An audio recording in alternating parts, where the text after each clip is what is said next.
Ranking Doctor Who New Who monsters by how scary I find them. It's Halloween, trick or treat. That's right, it's this time of year for spooky season, and I'm excited to be going through some of my favourite or least favourite Doctor Who monsters and talking about how scary I find them.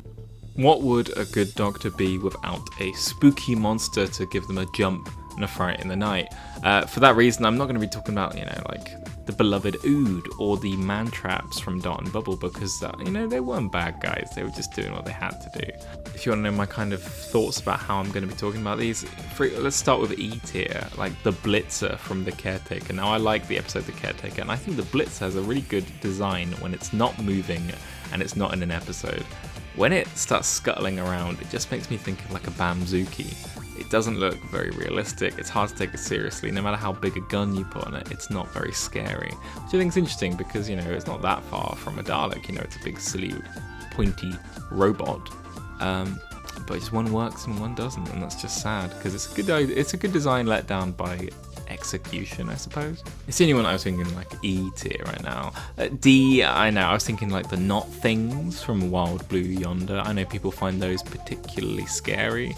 Some people do. I think they're more amusing or uncanny, but I was never scared of them. I think mainly because, it's yet another David Tennant and Catherine Tate performance. They're not doing their scary performances. They've done very serious shows before and I know they could, but they just were playing it more unsettling than scary. So I don't find them that intimidating. I also find it very amusing that no matter what the subject for a tier list, somehow a Catherine Tate appears on it. Last time it was Doctors, and I still included her because she's obviously the Dr. Donna. Now she's here as a monster.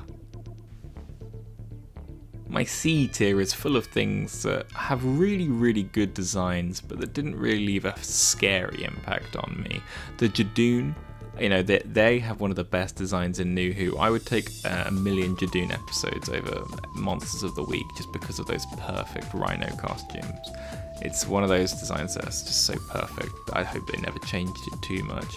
And I think the Jodie updates for her feature of the Jadoon episodes were really solid too.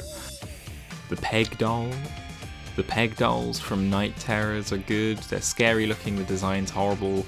I just don't really remember them much from the episode. I know they were being psychically manifested by the little boy.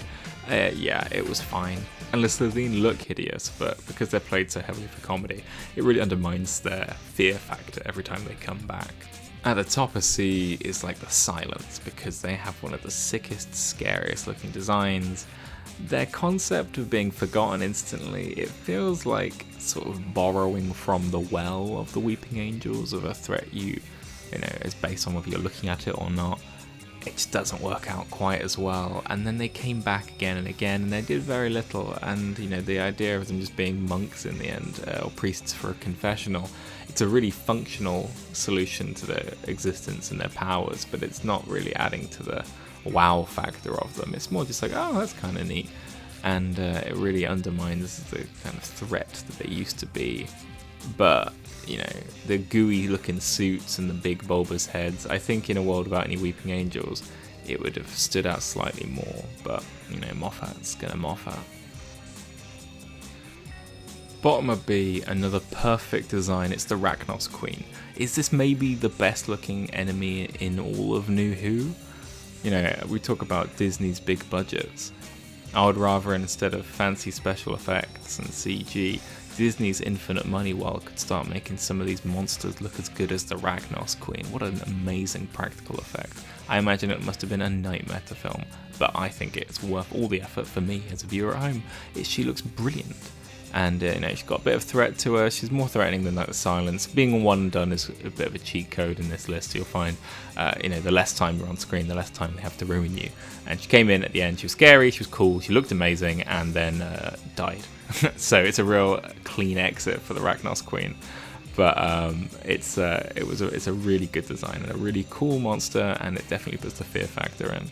Next comes the sort of chunk of masters. Now the masters are brilliant enemies, but how scary they are really depends on the episode. You get a good episode with John Sim being totally unhinged at the end of Utopia, and then you have him just being a sassy, funny, stereotypical throwaway Russell T villain Sacha Dhawan does similar stuff. Some episodes he's destroyed all of Gallifrey with his bare hands, and others he's getting thrown into a pile of Nazis without, any kind of resistance, really. It's very inconsistent. Missy's probably the scariest of these masters. She's pretty lethal. I feel like if you annoyed her in any way, she'd just kill you pretty quick. And that adds to a big part of the threat, but she doesn't have like the drive to be evil that the other two have. She's more looking for redemption most of the time, so it's hard to rate her A or S.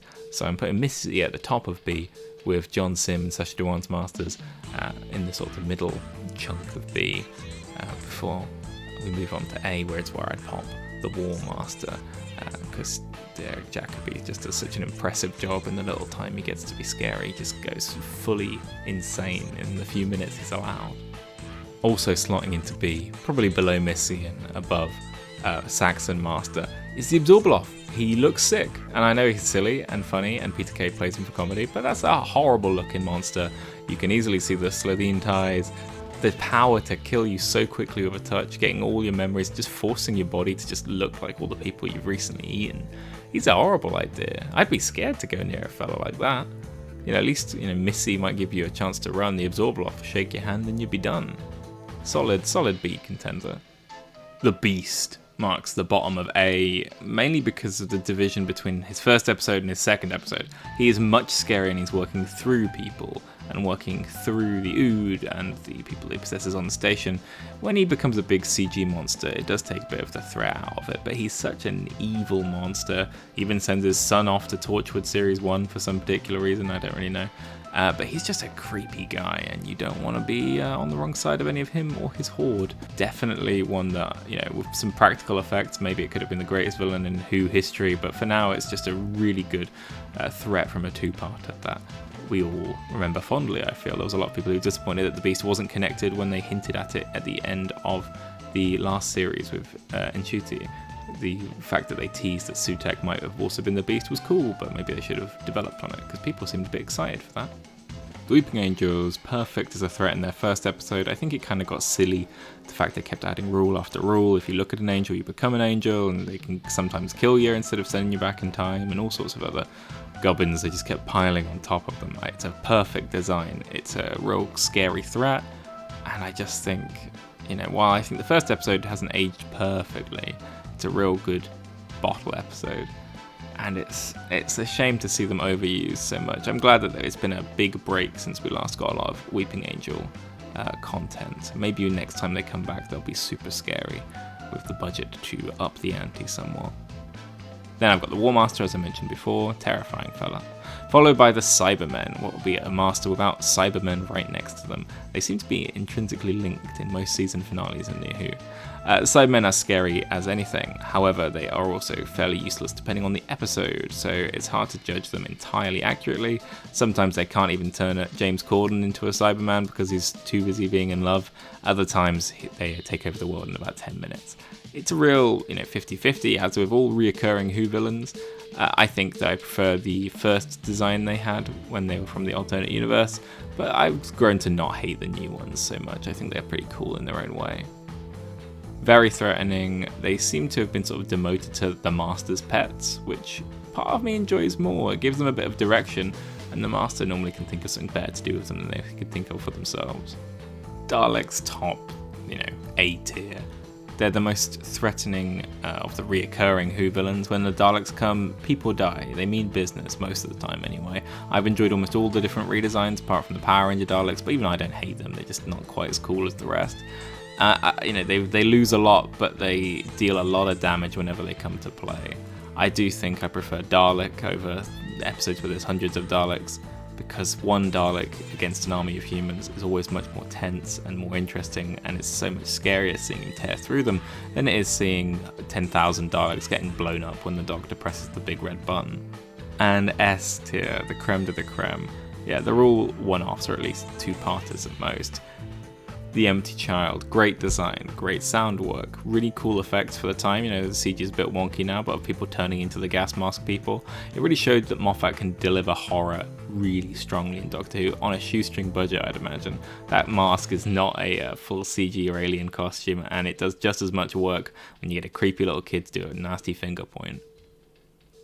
followed by the foretold. I suppose this reveals my biases. This Doctor Who doesn't have a lot of threat. When the Doctor is in the room, he can stop it. He always stops it. The only time that people die normally is when the Doctor is out of the room or his sonic screwdriver is broken or something. So to see a threat like the Foretold, who can just walk up to people in the room whilst the Doctor's there, and he can just kill them, he can kill anybody. The Foretold is scary, and the Doctor didn't even feel like he might win at times, which is rare for Doctor Who because he's such a powerful character.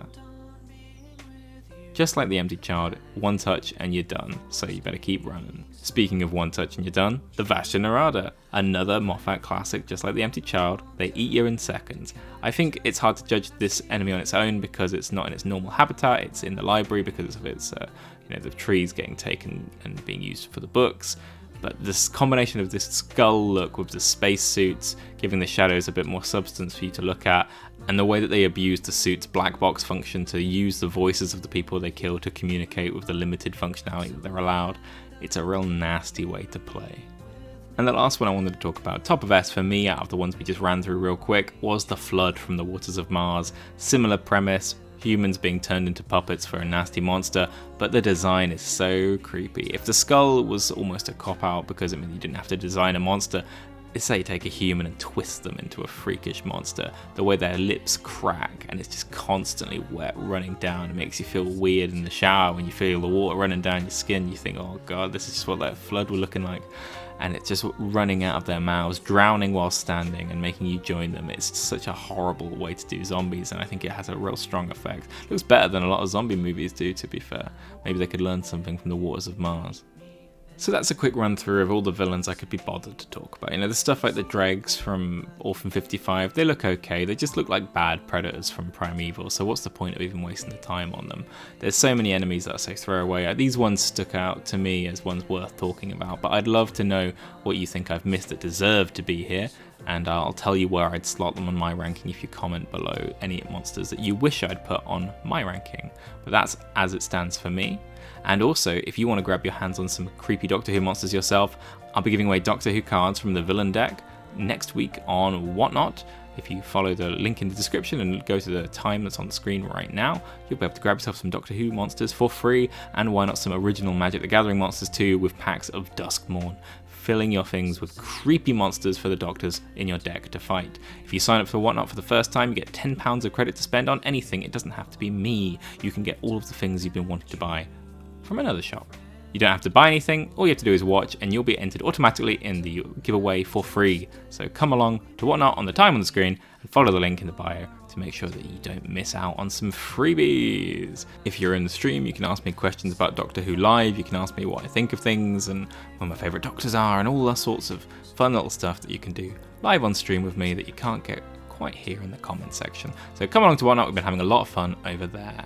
And that's it for me, so let me know in the comments who did I miss, who should I add to a ranking, and have a lovely weekend everybody.